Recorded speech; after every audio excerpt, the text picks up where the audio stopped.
This is FULCRUM, a Star Wars podcast. Your way of tapping into the Force from a galaxy far, far away. Hello there. Hello, what have we here? Here's where the fun begins. Count me in. Hello, everybody, and welcome in to FULCRUM, a Star Wars podcast. Today, we continue our Rebels Rewatch with the Season 2 premiere, Episodes 1 and 2, The Siege of Lothal. The first episode was directed by Brad Rao and Bosco, written by Henry Gilroy. The second was directed by Sergio Paez and written by Matt Miknovitz. I'm Colton Robertson. I'm joined by Joseph George. What's up, homie? Oh, what up, what up? Always a pleasure to be here. Oh, and it's always a pleasure to have you. And today we have the unfortunate shadow looming over our heads, which is the passing of the titan of stage and screen, James Earl Jones. Just one of those ones that you're never... I was never unaware that this day was coming, you know? Mm-hmm. But it's sad. It's sad, man. I was sitting on my phone in my bedroom, and Emily was about to head off to go hang out with a friend, and I was like, James Earl Jones just died. And she was like, I'm sorry, I can't be here for you right now. She knew. Yeah, she knew that this was big. She did. Man, I was in a little tutoring session, and then I pull out my phone to check it. You know, I'm at the whiteboard, marker in hand, and I see my phone, a text from you, and then I went, oh no! I had to sit down. I told the guy, and he happened to be a Star Wars fan too, so we kind of had like a it just sucks, man, because that's just death sucks, man. Like it's 93 is a long, fruitful life, and he received all sorts of accolades, and he did a wonderful job, and just kind of, I mean, an icon, nothing short of an icon. And when it comes to Star Wars, obviously we love him as our Lord Vader, and on our previous episode of the Penny Bloom Dispatch, probably have gone a little bit more into some of the things he did outside of that. But since this is the Star Wars podcast, we'll focus on that.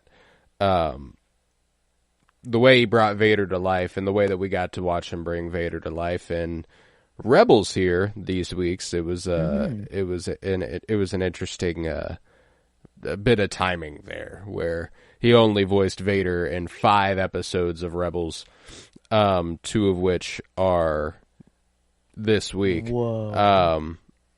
Which is quite unfortunate. And one of them was the very first one whenever he's talking to the Inquisitor, and he's like, track them down, hunt them. Yeah.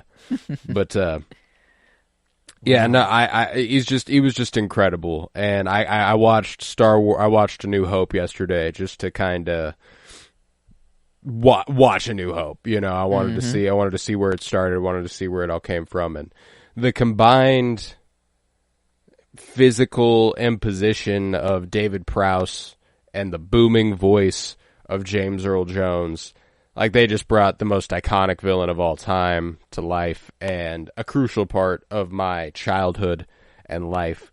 And rest in peace to both of them. We've now lost the face, Sebastian Shaw, in Return of the Jedi, the body, David Prowse, and the voice, James Earl Jones. No. Yeah, so the original pieces of Vader, I've left.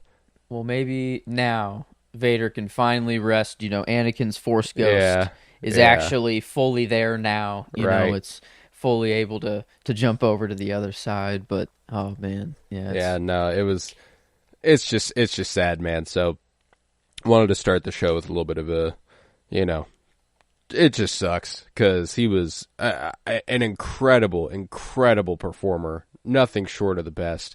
And we'll have a little segment later for our little wrap up where we'll talk about the greatest Vader line reads of all time. But in the meantime, let's discuss these couple of episodes that he had a pretty large role in, which is rare for Rebels, so that feels like a privilege to be able to talk about this week. The Siege of Lothal. How are you feeling about the season 2 premiere? We are on season 2. You know, we're into the new season. Do you feel a leap here from season 1 to season 2? Not in terms of quality, just in terms of maybe tone or anything for you? Yeah, I mean, we are jumping right in. They don't get, really wait at all for anything, and we're right into the thick of it. And I feel like it is more like we are fighting the Empire now. Like, we're not doing small things anymore. And I think we are in the rebellion. Yeah, I think maybe the conversation that Hera and Kanan have, like, where Kanan's like, man, I'm, all this protocol, all like, this is what we didn't want, and now, I feel like a soldier, blah blah blah. But Hera's like, yeah, well, but this is what we're going to do, or this is what I'm going to do. This is what we kind of have to do, and I feel Vader also being the evil presence looming over them the whole time. Like, the fight does seem impossible. Like, it does seem just, why even try in the first place? Well, and it's taken a leap in importance. They were sending Inquisitors previously, and it was just like like we know Vader. Like, we know how serious the idea is if Vader's getting sent after you. So, like, it is a different level. It is a different level, and to speak to that shot or that scene where Hera and Kanan argue, that is my favorite scene of the episode. It also provides my favorite shot of the episode, which is whenever she pushes him into the door and they're like silhouetted against the light washing in from the hallway. I fucking love that. One of my favorite little shots in the whole episode.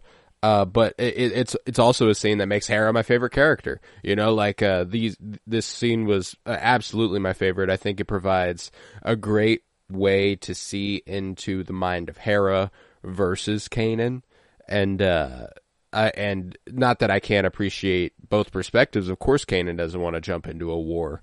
It's what killed his last family. That's not good. Of course, he does not want to go to war. Not that anybody would want to go to war or anything, but it just makes particular sense for him. And I appreciated the way that I think one of his lines, it was almost my favorite line, was the one where he says, I've been in one war, I'm not in any rush to go into another, or something like that. I absolutely loved that.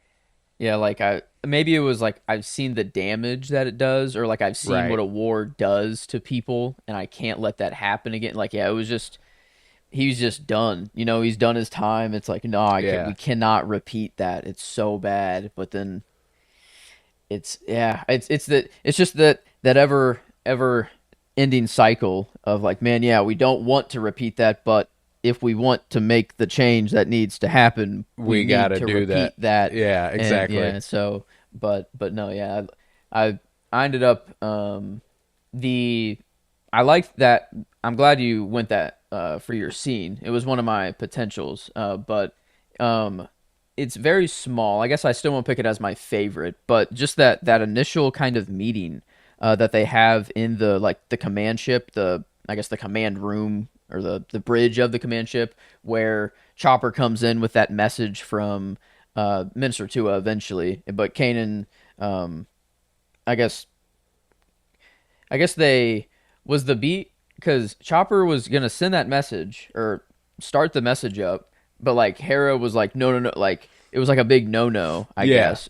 Oh, I guess just to hide their presence or whatever. Okay, that's what it was. But whenever Minister Tua, Kanan's like, no, end transmission immediately. He's like trying to just say fuck it, and but they end up listening, and then but Ezra kind of is the one that is like, no, we need to help her, like, and kind of like takes charge here, right? Which is really surprising, and like he's the kid in the room full of like war generals and like leaders of, I don't know, just the rebellion at the time, and he's kind of the one kind of making making the plans and just being like, no, we kind of have to help her, and I guess it is a plan straight from the Emperor. So, that they do kind of have some reason to get into it. They're like, okay, this is important, but that's what I'm curious about. Is this the first time we get any allusion to the world between worlds and the temple? Like the work being done at the temple? I don't think there's anything else on Lothal that is of interest to the Emperor. That's true. Yeah, it's not like, it's clearly not the TIE fighter. That they all think, it's just TIE fighter production, but because that's even what Thrawn wants to do here, So it's like it's beyond that. Like we're in the season 2 premiere, and I'm pretty sure we just got our first allusion to that, which is pretty cool. And obviously they are thinking about it because at the end of this season is when Ahsoka fights Vader, and we see her walk away, which is what happens after the World Between Worlds in season 4. So like, okay, yeah. Wow. Oh my God. Dude, yeah, I can't wait to get there. But wow, yeah, that is. They aren't. I guess they didn't mention it directly by name, but they're definitely alluding that is what to they're something referring like to that for sure. Which is cool. That is very cool. And I think that this season, you were speaking to Ezra's leap, and he had my favorite line of the episode where he says, like Zeb's like, why should we be doing this? And he says it's because it's what we do, help those who can't help themselves, which is just. And then he tacks on, I didn't include this, but he tacks on the little, and maybe we get a little bit of payment or something along the way, like a little bit of a Peter Quill-esque Guardians of the Galaxy sort of vibe I got there. But I did like it. But no, they immediately, and I might be mistaken, but they immediately show us that Ezra's grown at least a little bit at the beginning of this episode, when he throws out his first Star Wars curse, if I'm not mistaken. One of his first lines is Carabast, which is Zeb's typical like Carabast, So I think that they were kind of showing that he's been around them a while. He's growing a little bit. He's adapting some of their vocabulary. I appreciated that. I thought that that's a nice little a nice little touch. But yeah, man, I really appreciated Ezra in these episodes. But Hera ultimately, she actually got my performance and my character are the same in both episodes. Character Hera in both, performance it was James Earl Jones easy. And we actually for those listening, we are recording 2 days removed from the passing of James Earl Jones. We planned on recording this a week ago, but got sidetracked and we couldn't manage it. But even when I did watch it a week ago, my 2 performances for both episodes were James Earl Jones, and it just made me kind of realize when I looked at it again, rewatching it last night, that even before we planned on eulogizing him to a degree, he was already the highlight, which is I just think that speaks volumes. I think that I love whenever he enters the room with Minister Tua before she calls up and he's like, you lack imagination when it comes to gaining results. One of my favorite shots in the episode too is the one where it's Callus and Vader's hand like doing stuff in the foreground, because and it's taken me a little bit because I like the Vader hand movements. This is something he's always speaking to the physical prowess of David Prowse, this is something that he was always really, really good at, was having a physical embodiment of the voice James Earl Jones would lend the character. And the hand movements I felt like were really spot on to the live action counterpart. But furthermore, the way Callus looks at his hand is like horrified because he knows what Vader can do at a fucking flick of his wrist or whatever he wants to do with his fucking hand. So Callus is looking at his hand like, oh God, what's he about to fucking do? So like that's a brilliant scene. I love it just really, really worked for me as a Vader scene. It was strong. I love how Vader's just one for the dramatic. He makes it kind of cinematic or dramatic on purpose, and because whenever he tells Tua at the end, he's like, yes, and you will actually talk with Tarkin whenever you meet with him or whatever, you know, and then he walks out meet with and she's him? like, I'm meeting with him. And then as he's already walking out of the room. Then he gives her the important details of, he expects you tomorrow at blah, blah, you know, or whatever. Yeah. Like, he's already, like, he knows. He wants her to freak out first and then be like, huh, I'm meeting Tarkin? He's like, yes, you... Like, I feel like he goes through these things, like, before to maximize fear. Like, and just in every situation, I feel like, like, when he comes out and meets Kanan and Ezra, you know, for the first time, like, it's, like... cold. Man, cold. And I think that there's... Yeah. Well, they feel cold the second they enter the Lothal system from hyperspace. Yeah, to me now, it is just more of like his presence just is cold. It's not, before I was trying to think like he's doing it himself to inflict more fear. Yeah, I think so. I think it's just oozing from him. Sphere of cold, around Vader at all times, no matter where you are, emanating out. Yeah, no, and that was one of those things that I think that there's potential that the season 2, episode 2 here is maybe the most badass Vader's ever been on screen. Just like all things considered, not only with the whole like dropping Imperial walkers on top of him, and him, like the shot of him lifting is obviously pretty legendary, but one shot that I didn't remember that I fucking love is when he drops it behind him and the flames are burning and he's got like these like a white dot reflection in his eyes and it makes him look horrifying. I love it. I love it. But then later, whenever he's a fucking pilot, I don't think we've never gotten to watch Vader pilot like that, which was fucking gnarly. Yeah. Loved that. I guess. Yeah, the only time he's piloted was in A New Hope, and he takes out some X-Wings, you know, but then when he tried, you know, I guess Han comes in, swoops in, and he just, you know, just kind of gets sent off. But yeah, he's going on, like, he knows, like, he pulls up by himself against the entire Rebellion fleet at the time, and then, I guess, you know, they dispatch a couple of fighters, you know, just being like, it's one lone TIE fighter, like, what can he do? What really could he do? And then, you know, it just happens to be Vader, and that kind of sucks, but it is awesome that Hera gets to be like, hey, your pilots are outmatched. Let me join the fight to even That's it out, when I was like, okay, that's my girl Hera right there. You know, so like, I had to give Hera the character too. I mean, you're right, and I'm with you with James Earl Jones for the performances for both. But yeah, that was sick. Whenever Hera was saying, "No, I need to go," and then Kanan's like, "Well, what are you doing? I'm going," you know, and then everyone slowly. My kind of favorite line the there is whenever Kanan goes, "What are you doing?" and she goes, "Getting involved." I was like, "Oh shit!" Yeah, no, I loved that, man. That is so fucking cold. Because she is just such a badass, man. Like, what are you doing? Getting involved. And she says it like snarky because he'd been talking about how he's not sure if he wants to get involved and stuff. And like, it's really, really good. I loved right when they all got in the ship and Hera's like, you know, flipping all the switches, getting the ship ready to go. Right before they undock, she says, "All right, kids, let's do mom and dad proud."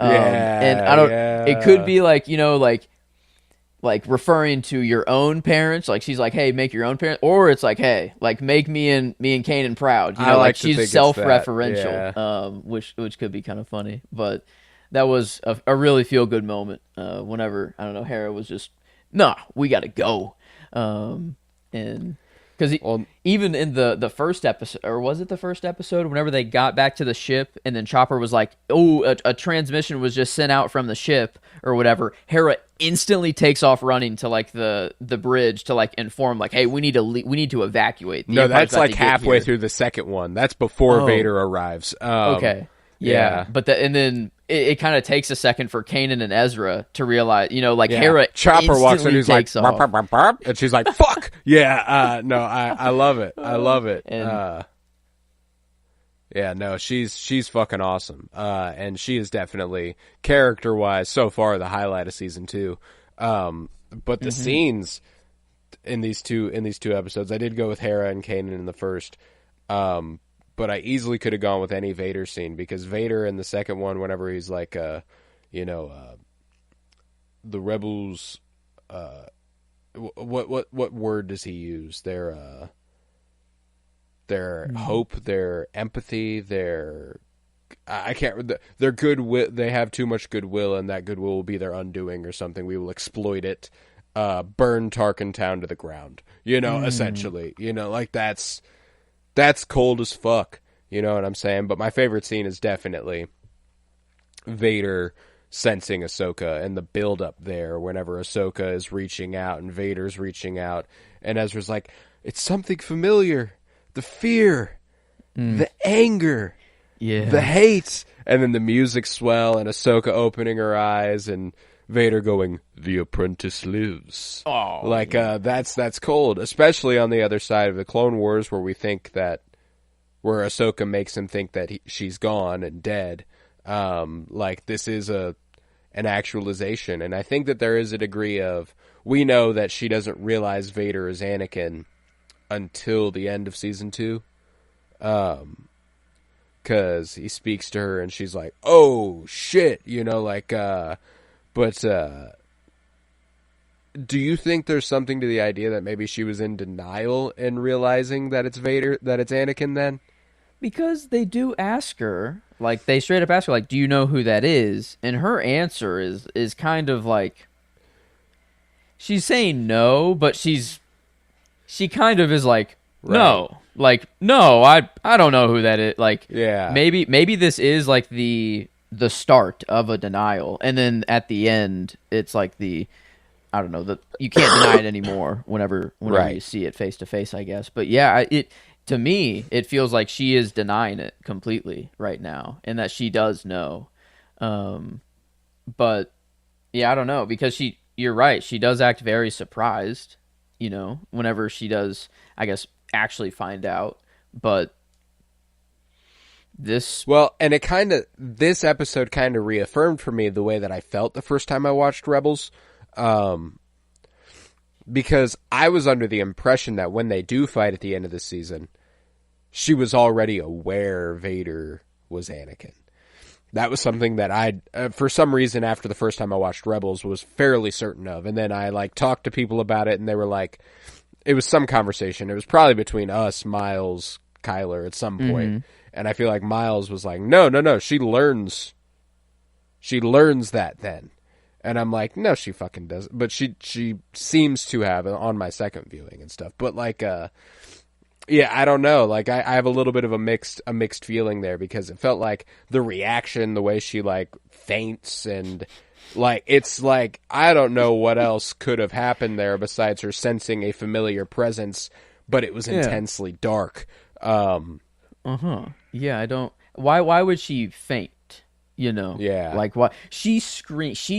She realizes this. She lets out a scream and faints. I mean, I feel like she knows. She knows. Mm-hmm. And I guess maybe it's no. Yeah, I'm trying to kind of cope with her a little bit. Maybe give her something where, I don't know. Maybe it is just so dark. No, I don't know. I feel like she sensed a very, very familiar presence. It could not be anyone else. She knows this. And that's kind of how I look at it. Because if you recall in Obi-Wan Kenobi, whenever Obi-Wan reaches out with the Force towards Vader for the first time, he realizes Anakin's alive. You know what I'm saying? It's not like it's like, oh God, that presence is dark. No, he reaches out and he's like, holy fucking shit, that's Anakin. That's so I don't know if the idea is that she has a different connection to the Force because Kanan and Ezra are doing the same thing too, they are reaching out, but she's the only one that's affected that way. So that's kind of how I look at it, is that she's kind of in denial about it being Anakin, but it is, and she eventually can't deny it anymore. But yeah, no. Another one of my favorite aspects, we've kind of been talking about the big stuff. One of my favorite little parts of these episodes is Kanan stealing the Stormtrooper armor. I think that's such a fun sequence. Gonna go make friends. Huh? I love it. What? I love it. What are you? No, you need to. No, you're like Hera still being all serious. Like you can't jeopardize the mission, or blah blah. Yeah. I don't know. She says that, but then And then that's what's important about it is that like Kanan helps her remember that the way they've been fighting the Empire was effective. Like it's not like they weren't doing anything. It's how they got here. And the way that they got there was doing goofy shit like this. So like. Obviously he's trying to show her to a degree. He's trying to one-up her a little bit, be like, see how nonchalant we can be about it and still get the job done, et cetera, et cetera. So, like, it's one of those situations where they both have points. I'd say Hera's more right, but I understand where Kanan's coming from. And I love whenever he's like, I'm already dressed for the part, and Ezra tries to Jedi mind trick the guy.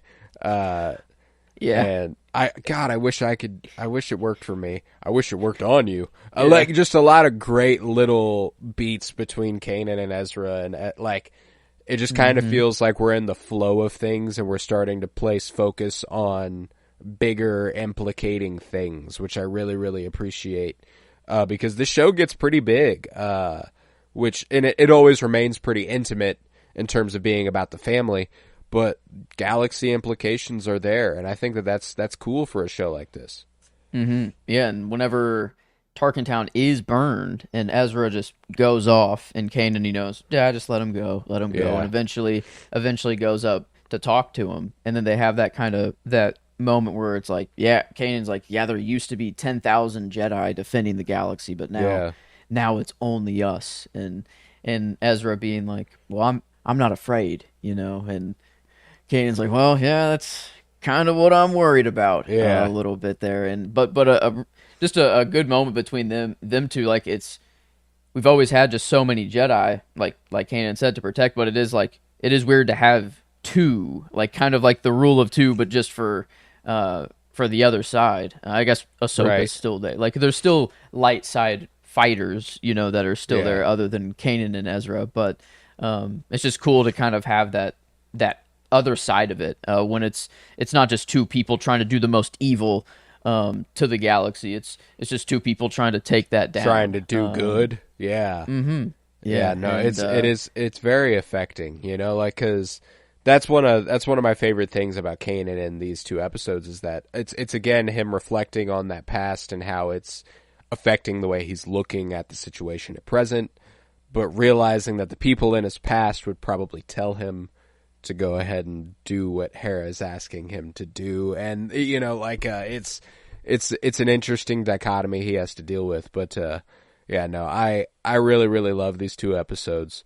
I think that we obviously get a lot more on the Kanan, Ezra, Hera side of things, but there's a wonderful little character beat that I love between Sabine and Zeb, where Sabine goes, what I like to do whenever stuff gets tough, and there's this animation thing they do to Zeb that fucking kills me. If you didn't catch it and it didn't make you laugh, go back and watch it. It's right before they toss the bombs at Vader's or at the walkers and they collapse on Vader, and Zeb goes, blow stuff up, but like his head like twitches like 4 fucking times, like he's fucking manic and like itching to blow something up, and it's very funny. I don't know what, like he's like ha ha. He almost looks fucking maniacal, and it's very, very funny. Really, really liked that.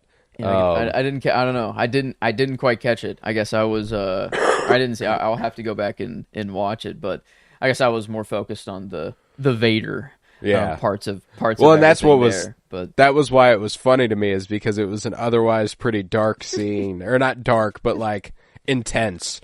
And then Zeb is like, ha ha ha, and it kind of made me laugh a little bit. But the whole part whenever Ezra's like pinned and Vader almost kills him, and he's like, your master has lied to you, boy. Like that whole shit. Like, yes. I love that. To make you believe you can be a Jedi, or this. He was like, he could have killed both of them. Oh yeah.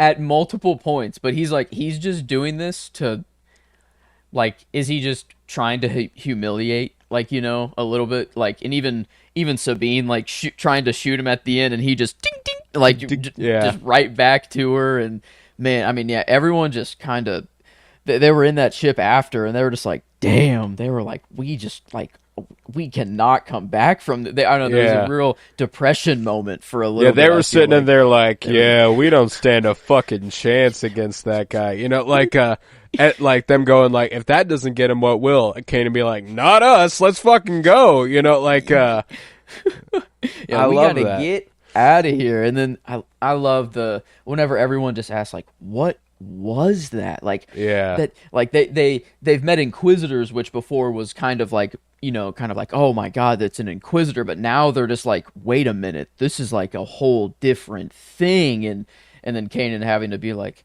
it's something far worse, you know, a Sith Lord. And Ezra, like, hearing this for the first time, you know, too. And I don't know, it's just a perfect way to, like, fuel the nostalgia of the Star Wars, you know, but then have someone like Ezra that's learning all of this for the first time. Right. So it is just kind of written into the show, which is nice.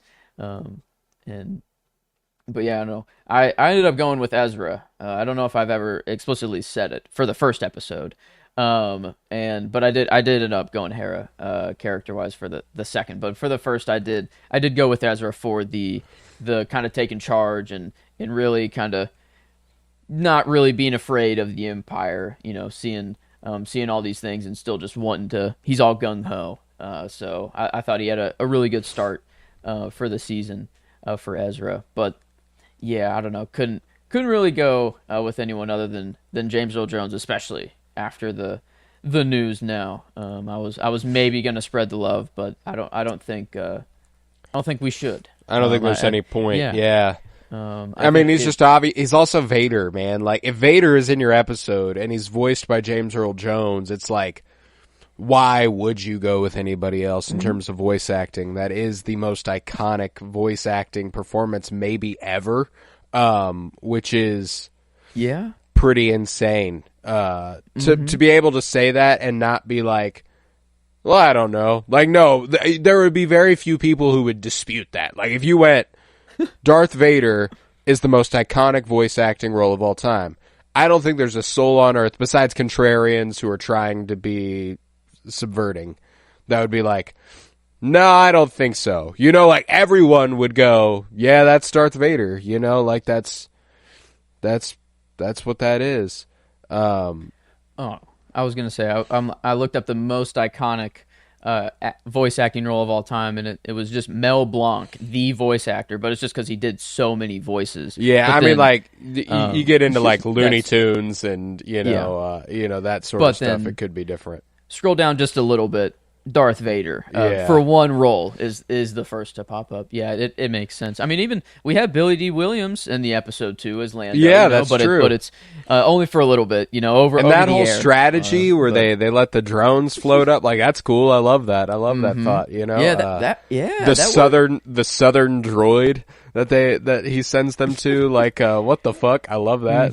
Which one of you is the mechanic, you know, or whatever? And which one of you is the mechanic? Yeah, Chopper trying to be like, that's me, you know, or that should be me. And I swear, Chopper lets out like they're in the ship, someone's complaining about something. I'm not sure, like, blah, blah, but then Chopper's just like, oh, you shut the fuck up. Like, I swear he lets out like a shut the fuck up. And we just listen to Hera. I feel like was the kind of idea of it. All good. No, man, I can't. Oh, I'm trying to think of the scene, man. I can't.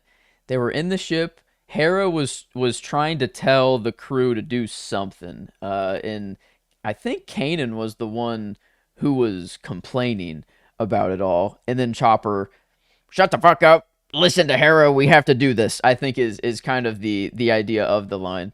Yeah, no, I do know what you're talking about. And I do think that, I know, Chopper is definitely going, fuck yourself. We listen to Mom. And I think that's, I always love me some Chopper. Yeah, no, it was just a strong couple of episodes, man. And I think that it's a wonderful way to kick off season 2, a season that is far grander than the first season, far more world implicating than the first season, but still every bit as intimate. Might actually be the least intimate of the 4 seasons, as far as I can recall, in terms of getting lost in the sauce a little bit. Not in a negative way, but like there's just a lot of world building they want to do here. But yeah, I don't know. I don't think I have much else to say on these 2 episodes themselves. Yeah, it was just kind of some big things happening. I don't know, or just very, I guess rest in peace, Minister Tua. I guess she does blow up there. And I guess that was the plan the whole time, is that she wasn't going to meet Tarkin, so Vader really just scared her right before she's going to her death, which is even funnier, that he just knows that she's going to walk to her shuttle and die. I love that then Callus tries to be like, no, you did this, like tries to blame it on them right after the shuttle blows up. Right. But like, am I reading that right? Like that Vader, like this was a sabotage shuttle the whole time. Oh yeah. So, like Minister Tua was just going to get on the shuttle by herself, or like, does no one pilot it, or like, is that, I don't like, I guess that was the only thing that was caught up in my, like, was it actually blown up just in the firefight somehow, or was it actually just straight up sabotaged by Vader the whole time and she was meant to die? I actually don't know that it was sabotaged by Vader per se. I would deem it much more likely it was sabotaged by Tarkin. If this was the place that she was supposed to go in order to meet with Tarkin. Because that's the idea, was that they were going to hijack the shuttle that was intended to take her to Tarkin. Okay. I guess I thought that this was like just an intermediate step in between the meeting that she had with Tarkin. But I guess that's true. The shuttle was going to take her. Yeah, that's why Tarkin she has Callus in Okay. the car with her and stuff. Like he's escorting her. That's true. Okay, so yeah, probably but Vader is watching over it the whole time. He is up there, and whenever he sees the ship blow up, that's when he turns around and walks away. So it does kind of feel like he's like waiting for that to happen. Like that's his confirmation of. Oh, that's fair. That's fair. Of her dying, but yeah, I wonder. So is that just on Vader? Like, does Vader not want her to get to Tarkin, or was she even going to get to Tarkin in the, like, was that meeting even happening? I don't think she was ever going to get to Tarkin, is kind of how I look at it. I imagine that they somehow intercepted or heard the transmission is kind of where my money's at. Like, they had every intention. And who knows, maybe they did just plan on assassinating her and pinning it on the rebels so that the local population would turn against the rebels. Maybe that was the whole plan. Maybe that was, and it wasn't just a capitalization on something they did. It was like, yeah, we're just going to fucking kill her. Okay, yeah, because don't they do send out like they did this. Yeah, saying the rebels killed her. Okay, that is true. Wow, maybe. However, it's like a picture taken of them there, which is like, I don't know if they planned on them being there, or if it was just happy accident, or if they were just previously going to say, yeah, she died getting killed by rebels, Wow. Yeah, I won't. Maybe this is pretty calculated. Wow. Maybe there is he's reading them pretty well. Vader goes out on his own in the TIE fighter, knowing that just a small fleet will be dispatched and that he can take care of them no problem, I guess. Right. Like, I don't know. I guess I feel like the Emperor and Vader are just kind of like the writer's room. They do just know everything, every single step of their enemy's plans, and have, I don't know, the perfect counter to it all. But does seem pretty planned from him, actually, now that I'm thinking about it. But I don't know. I do love the look of Vader in the show too, like kind of the slimmed kind of profile of him a little bit here. But yeah, well, it's again, we've talked previously about the influence by Ralph McQuarrie's concept art for the original Star Wars movie. this is much more reminiscent of Ralph McQuarrie's Vader than it is the on-screen Vader, which I think is cool. A good touch, and I think they pull it off fucking brilliantly. I love the. I used to have a problem with the really thin sabers, but I actually kind of like them in the context of the show. I think it makes the whole like fencing style thing they've got going on work a lot better. I think that's cool. Yeah, no, I had a great time with these two. I had a great time. Yeah, I don't know. I do like that they do kind of look like the thin sabers. I did kind of think that they were toothpicks, and I'm like, man, it kind of doesn't do a lightsaber justice. But honestly, this fight felt better with because the thin, of that. like whenever they were just clashing together, and Vader was just kind of holding it there and pushing slowly on it. It felt, I don't know, it felt more dangerous somehow. Even though sharper. It was just a sword. It felt almost samurai, but fencing at the same. I don't know. It was just a mash of everything. So I don't know. I do kind of like I'm coming around on the thinner sabers too. So, but yeah, I don't know. I think that's probably it. Probably all I got for the episodes now. All right. I'm trying cool. Then do you want to do trivia and then our segment for favorite Vader lines? Mm-hmm. Yeah, that'd probably be good. I have been waiting for this trivia question for a while. Let's do it. Okay. So I guess the last question I gave you was an original trilogy question of how many cameras were shot. In the room and the detention center. And then I went and I watched the prequels, and I have another how many question. In the this is whenever Obi-Wan is killing General Grievous, he fires X amount of shots into General Grievous's heart to kill him. How many blasters or blaster bolts go into his chest to kill him? This is a shot in the dark, but I'm trying to imagine sound design is kind of how I'm imagining it. Like how many times in my head sounds right for zoom, zoom, zoom, zoom, zoom, zoom, zoom, and that's it, 6. Okay, one too many. It is Fuck. 5. Yeah, Okay. It is 5. Which at first I thought it was like 2 or 3. I thought it was kind of one shot to kind of do the first kind of thing, and I thought he only shot him like once or twice after that, and that's why it kind of like shocked me. I'm like, oh my god, he shot him 5. Like the first one was slow. The pause between 1 and 2 was very long, but then 2, 3, 4, 5 came kind of like he was like, no, I gotta put you killer. down. That's awesome. And so, but yeah, I just I have a how many for each trilogy. So I guess a spoiler alert for the next one, I guess. So I guess it's sequel time for the next one. But yeah, that's I love 5 it. I love blasters it. to the chest. Mine is a sequel trilogy related question. In The Rise of Skywalker, Poe brings his crew to a planet he has a clear history with in order to find Babu Frick, a droid smith. They run into somebody on the way who brings them to Babu Frick. Who do they run into, and on what planet? Gosh, it's Red Helmet Girl, I think. When she used to do spice with, or they used to, I don't know, that's the past. I think I remember the story. I can see the planet, Kylo's ship's overhead, and it's dooming. Oh man, but the actual. So the name of that girl and then the name of the planet. Shit. I can picture them perfectly in my head.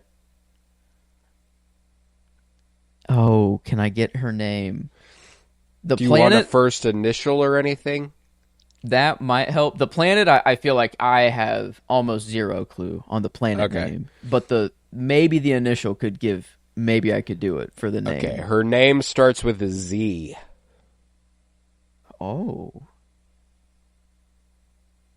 Not many names that can start with the Z. My gut was Zenith, but that doesn't feel right. But yeah, so I guess I would be taking a guess. But yeah, man, damn it. This is which movie is this? Is this Rise one of in? Skywalker. It is okay. So I just haven't quite gotten there on the sequel rewatch. Say that 5 times fast. Gotcha. Haven't quite got there yet. But man, okay, yeah, no, I might have to forfeit on both of them. All right. It is Zori Bliss. Zori Bliss. Okay, yeah, I would not have gotten there. In Planet Kajimi. Yeah, I was Kajimi. Kijimi. Kajimi. Okay, wow. Yeah, would not have gotten there either. Okay, Yeah. man. Yeah, I need to get my sequel game up. That's kind of why I like asking you sequel questions. It's like I'm subtly teaching you things about them, which is fun. But with that, we can go ahead and do our Vader segment. To you, what are some of the most iconic? What are some of your favorite, I should say, Vader line deliveries? Because obviously, "No, I am your father" is probably the most iconic line maybe ever. I've always kind of joked that's one of the things people are bored knowing modernly, that Darth Vader is Luke's father. Like, you know that when you are born. It has become naturalistic knowledge. You've heard the line even before your memory has kicked in, before you have started to form memories. Well, how many new dads cannot help themselves whenever they have a child? I know for a fact if I have a kid, one of the first things I'm going to say, just impulsively, not even because I love Star Wars, not even because I'm like, oh, I've always wanted to. I will not be able to help myself when holding a child and go, "I am your father." You know, like that is something that has to come out of my mouth.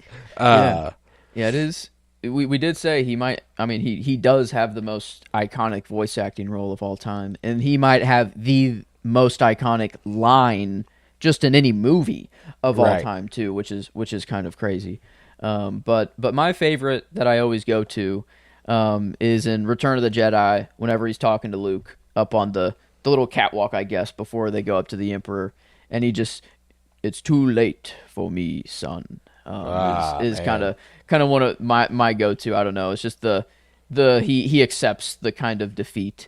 That he's seen, and that's one of those things that whenever it comes to Return of the Jedi, it's the first time the human in Vader kind of bleeds through, and we can thank again the combined physical performance and the vulnerability and the voice performance by James Earl Jones there, because that line particularly, like, "No, it is too late for me, son," he like kind of sinks a little bit whenever he says it. It's not like it's not strong and imposing like he usually is, whenever Luke hands him a saber and he lights it up, the green, and "Your skills are complete," like it's almost like there's almost a proudness in his voice, which I really appreciate. But that is one of those things that when it comes to Return of the Jedi is kind of unmatched. The humanity of Vader in that is really, really strong. But the stuff that made Vader iconic is kind of hard to pass up too. And the evil monster-like lines that Vader has, I wanted to give some love here because damn does he have some goodies.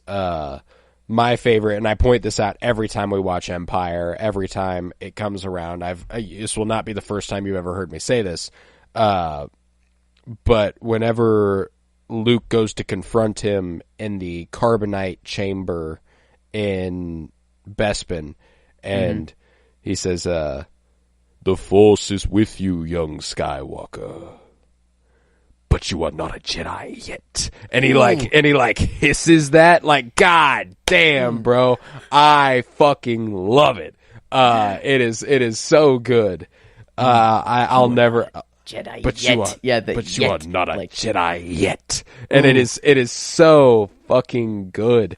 I'll never and obviously the whole monologue leading up to "I am your father" is also iconic, you don't know the power of the dark side. Yeah, and then talk about the hand movement there too. The perfect not a claw. fist fully, but he's like, yeah. You can feel the power of the dark side in his hand right there. But yeah, I love the good old. I find your lack of faith disturbing. After be careful not to choke on your aspirations, director. He loves to be corny. Loves a good pun. Loves a good pun. He's too good. He is. It's on my little Christmas ornament that I can.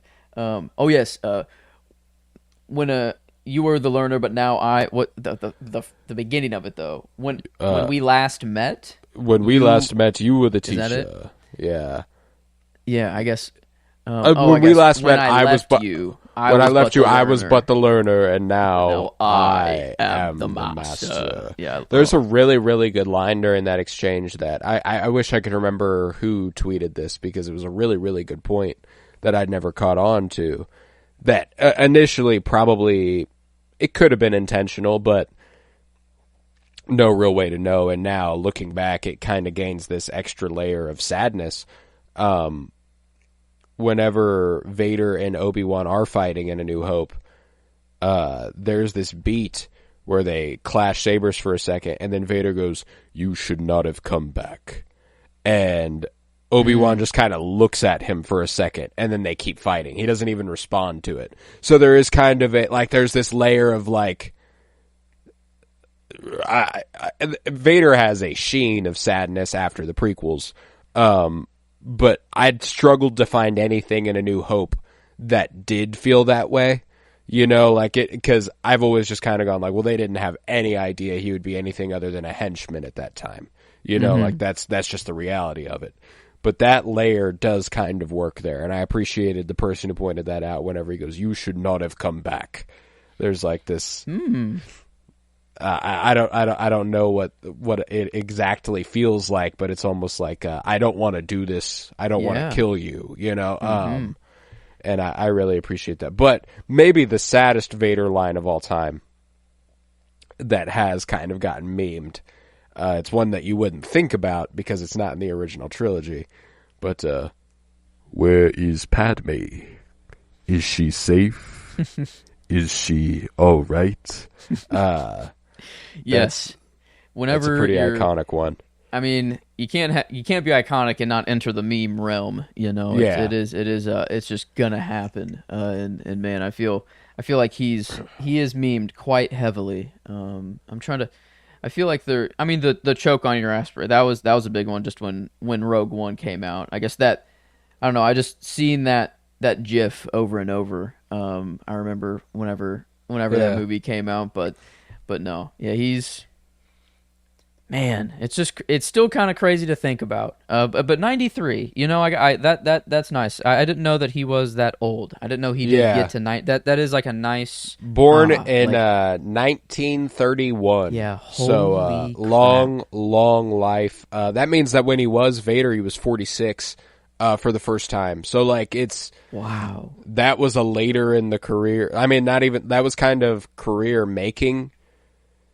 And he was 46, you know what I'm saying? Because he'd obviously been in some things. He'd been an Oscar-nominated actor at that point. So, but he went on to have an even more fruitful career after 1977. And, that's pretty cool. So, long life, lived with a certain iconicism around him that few could ever aspire to. And I think that garners its own sort of legend, and I think I'm sad to see him go, but I'm glad for the outpouring of love I've seen for his presence in the last few days. So Mark Hamill tweeting out "Rest in peace, Dad." It's just so sad on every front. Every time I don't know, it comes back up. It hits. I don't know. I don't know. It's still, the realization is still setting in, I guess. But it is kind of like all of these these voices and actors that we've just grown up with, the real life people. I mean, they have just aged this whole time. You know, there is no stopping it, and I don't know. I don't want to name drop other people that that feels wrong to be like just other people, older actors who you're like, oh God, it's not long, but yeah, no, I get what you mean. I get what you mean, and it is. It's well, it's one of those devastating things where when you look at the original trilogy of Star Wars, I mean, specifically, even if you'd rather the first Star Wars movie, it's like Harrison Ford and Mark Hamill, which is really, really sad. Carrie Fisher is gone, and Peter Mayhew is gone, and Kenny Baker is gone, and David Prowse is gone, and James Earl Jones is gone now, and it's just the passage of time, man. It's undefeated. It's very, very sad to say.